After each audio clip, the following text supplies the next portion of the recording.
ভীষণ ভালো আছো। আর এখন দেখতেই পাচ্ছ অল্প রেডি হয়েছি, তার কারণ হচ্ছে আমি বেশি করে রেডি হতে যাচ্ছি হচ্ছে পার্লারে। মানে বলতে পারো লাইফে প্রথমবার বলতে পারো চুল স্ট্রেট করতে গেছিলাম এরকম টাইপের, মানে খুচখাচ, মানে সবসময় যে মানে রেগুলার যে সেরকম না। তা আজকে একটু পার্লারে যাবো, কী করবো সবটাই তোমাদেরকে দেখাবার। সঙ্গে আছে আমার বর, মানে আমার বর আমাকে একা কোথাও ছাড়ে না। হ্যাঁ, মানে আমি যেখানে যাবো আমাকে বগল দাবা করে নিয়ে যাবে, মানে ভয় পায় আমাকেও, কোনো বিশ্বাস নেই। তো চলো এখন যাই, তারপর দেখাচ্ছি কোথায় যাচ্ছি আর কেমন লাগে আমাদের। আমাদের বাড়িটা যেহেতু একদম মেন রোডের সামনেই, তাই জন্য কোনোদিনও কিন্তু অটো বাস ধরার সমস্যাই হয় না। মানে গেটের বাইরে বেরোলেই অটো টোটো বাস কিছু না কিছু কিন্তু অ্যাভেলেবেল হয়ে যায়। আর দেখো ইদানিং না আমরা রোজ একটা করে আমলকি খাওয়া শুরু করেছি, জানি না কতদিন পারবো। তো তোমার দাদা দেখো আমলকিটা আবার সাথে করে নিয়েও বেরিয়েছে খাওয়ার জন্য।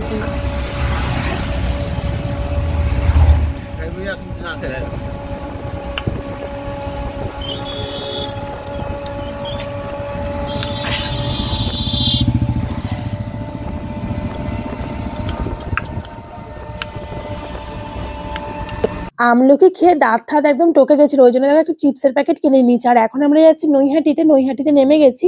নেমে এখন কলেজের পাশ দিয়ে আর কি যাবো, তো একটা অটো ধরে নিতে হবে। যাবো হচ্ছে একটা পার্লারে, গিয়ে একটু ফেসিয়াল করাবো, বলতেই পারো আমার লাইফে প্রথমবার। আর এই দেখো সেই পার্লারটা ছোট্টর মধ্যে বেশ ভালো, আর সমস্ত রকম কিন্তু জিনিস রয়েছে, তুমি যেটা চাইবে সেটাই করাতে পারবে। তো আমি আজকে ফেসিয়ালই করাবো, কারণ সামনেই তো দেখেছিলে দীঘা থেকে ঘুরে এলাম, তো মুখে একদমই ট্যান পড়ে গেছে। তো সেই জন্য আর কি একটু ফর্সা হওয়ার জন্য চলে এসেছি এখানে। আমি এখানে ঘুরিয়ে তোমাদেরকে দেখিয়ে দিলাম, এখানে সমস্ত রকম জিনিসই কিন্তু অ্যাভেলেবেল আছে। মানে তোমাদের যার যেটা প্রয়োজন তোমরা কিন্তু সেরকমই করাতে পারবে। পেছনে দেখো একটা কাকিমা এসেছিল, উনি হেয়ার স্পা করাচ্ছিল, হেয়ার ট্রিটমেন্ট নিচ্ছিল। তো ওনাকে দেখে বেশ ভালো লাগছিল। বেশ ওনার কিন্তু অনেকটা এজ, কিন্তু উনি কি সুন্দর নিজেকে মানে যত্ন করে রাখছে। আমারও ইচ্ছা করে যে আমিও সবসময় এরকম করবো, কিন্তু আমি তো এত বেশি কুড়ে যে আমার এরকম ভাবে করাই হয় না। আর যেটা বলা হয়নি, এই পার্লারে যে স্টাফরা আছে এদের ব্যবহার না ভীষণ ভালো। স্পেশালি যে মেয়েটা আর কি আমাকে করে দিচ্ছে, ওর নামটা আমার ঠিক মনে পড়ছে না।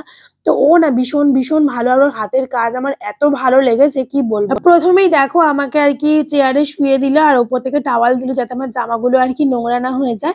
আর এই দেখো ওপরে হেয়ার ব্যান্ড দিয়ে আমার মেকআপটাকে ফার্স্টে রিমুভ করে দিল।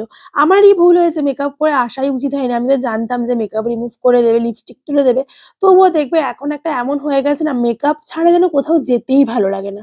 তো যাই হোক মেকআপটা রিমুভ করে দিল। এখন কিন্তু ও ক্লিনজার দিয়ে আমার মুখটাকে ক্লিন করবে। মেয়েটার হাতের কাজ না দারুণ, মানে জাদু আছে। আমার তো সত্যি কথা বলতে পুরো ঘুম পাচ্ছিল।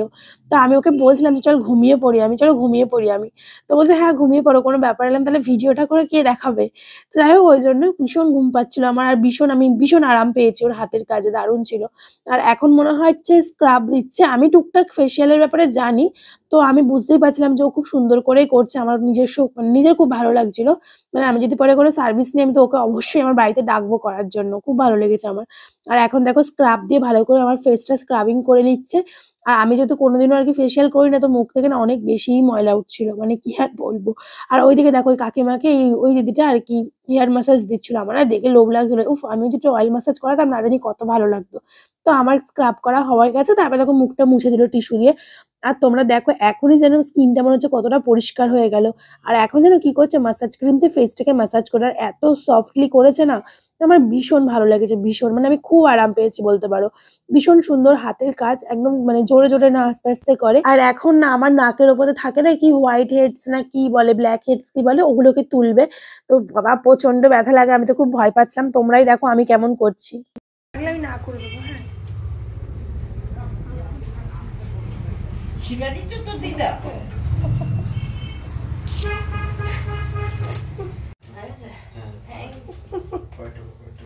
না ছেড়ে দিকে আমার চোখে জল চলে আসছে। আসুক না, হাত নামাও, ব্যথা পাচ্ছি, তুমি কি চাও ব্যথা পাই?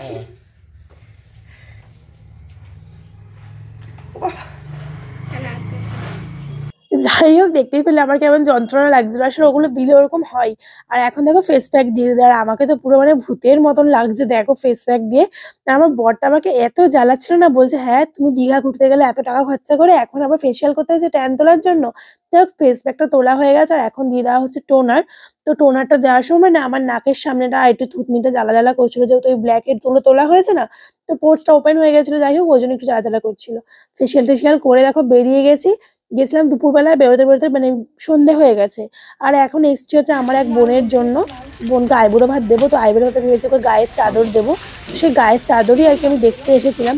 বেশ ভালো ভালো এখানে চাদর ছিল, তার মধ্যে আর কি একটা পছন্দ করব। আমি চাইছিলাম আমি যেরকম পরে আছি ওরকম টাইপের নেবো, কিন্তু ওখানে না ওই কালেকশনটা ভালো ছিল না, কিন্তু অন্যরকম ছিল যেটা বেশ ভালো ছিল। তো সেটাকে পছন্দ করে নিয়েছি আর নেওয়া হয়ে গেছে। তারপর দেখো বেরিয়ে গেছি, একটা বড় কাজ আছে, সেটা হচ্ছে আমরা রিসেন্টলি গেছিলাম মায়াপুরে ঘুরতে। তো মায়াপুরে যাবো বলে শাশুড়ি মায়ের জন্য একটা চুড়িদার নেওয়ার ছিল। তো আসলে মা না কখনো চুড়িদার পরে না, তবে সুন্দরবনে গেছিল আমার একটা চুড়িদার পরেছিল। তারপর থেকে মনে আর কি একটা সাহস পেয়েছে বলতে পারো। তো তার আগে দেখো ফুচকা কাকু, ওখান থেকে একটা ফুচকা খেয়ে নিলাম, দারুণ গন্ধ বেরোচ্ছিল, মানে হাঁটার পথে এত ভালো গন্ধ লাগলো লেবু। তার জন্য সেই লোভে দাঁড়ালাম। তবে 10 টাকার মাত্র 4টে ফুচকা, এটা আমার ভীষণ খারাপ লাগে। 10 টাকার অন্তত 5টা কি 6টা তো ফুচকা দেওয়াই উচিত, 4টে খেলে কি ভালো লাগে? তো যাই হোক, উনি তোমাকে 4টেই দিয়েছে, কি আর করা যাবে, সেই 4টেই খেয়েছি। 4টে খেয়ে এখন কিন্তু চলে যাবো শাশুড়িমার জন্য মানে চুড়িদার দেখতে। তো এখানে বেশ অনেক রকম চুড়িদারই দেখছিলাম, তার মধ্যে একটা নিয়েছি, কোনটা নিয়েছি তোমাদেরকে তো আমি অবশ্যই দেখাবো। আর তোমাদের দাদাকে জিজ্ঞাসা করছিলাম যে তুমি বলো না কোনটা নিই, কিন্তু ও তো কোনোটাই মানে বোঝেই না যে কোনটা নিতে লাগবে কোনটা নিতে লাগবে না। তো চলো বাড়ি গিয়ে দেখাচ্ছি। আর এই দেখো এই কালারটা নিয়েছি, আসলে মা না অত লাল হলুদ গোলাপি এগুলো তো পছন্দ করে না, না হালকা কালার পছন্দ করে, হালকার মধ্যে এই কালারটা নিয়েছি। তো তোমাদের ভিডিওটা কেমন লাগলো কিন্তু অবশ্যই জানিও। তো দেখতেই পেলে মায়ের জন্য কোনটা নিয়ে এসেছিলাম। তো সেরকম তো আর বেশি কোনো কেনাকাটা ছিল না, বাস এইটুকুই। তো আজকের ভিডিও তোমাদের কেমন লাগলো প্লিজ কমেন্ট করে জানিও, আর দেখা হচ্ছে অন্য একটা ভিডিওতে। টাটা।